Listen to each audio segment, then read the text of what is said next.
It is Tuesday, April 7th, 2020. This is our Holy Week reflection at the Gayton Road Christian Church. My name is Bill Newport. I am the congregation's pastor. It's good to welcome you. In the Gospel of John, Jesus once said, "Truly, truly, I say to you, unless a grain of wheat falls to the earth and dies, it remains alone. But if it dies, it bears much fruit." I once had a garden, and in the garden I planted watermelon seeds. Just a handful at the time.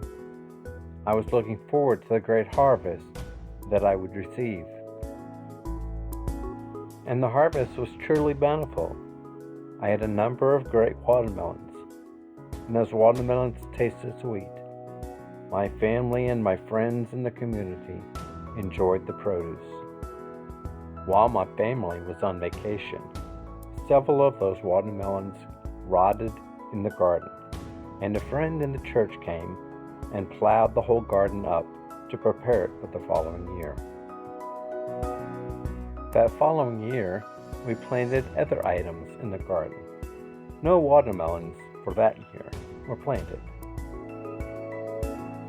But those watermelon seeds that had been plowed under, they came back to life again, and they produced an abundance of watermelons that we did not even expect.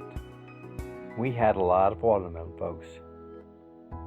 We had a lot of watermelons. We shared them with our church, with our friends, with our neighbors. We shared them with people we knew, and we shared them with people we'd never met. We had a lot of watermelons. Jesus spoke about how a seed, when it falls to the ground and is thought to be dead, can actually produce an abundant harvest. Just a few seeds can produce more plants and more seeds and more plants and more seeds. Just a few seeds can start a huge harvest.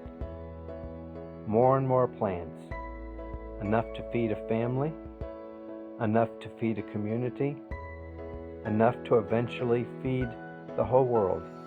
It all starts with just a few seeds.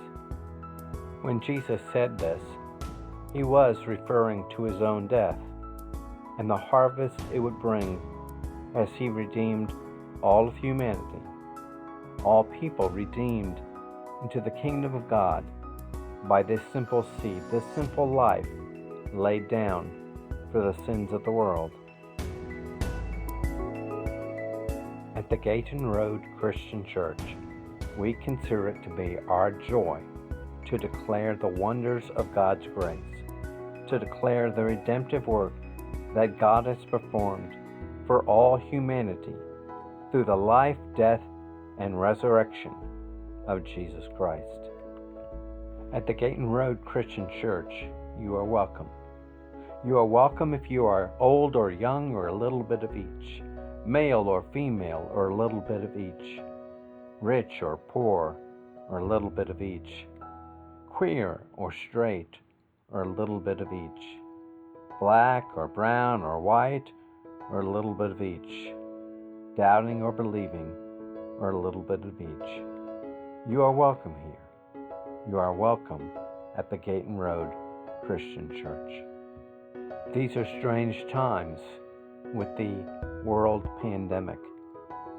We're not able to meet in person, but we invite you to contact the person who shared this video with you, and they will give you a link so that you can worship with us this coming Easter Sunday through Zoom at the Gayton Road Christian Church.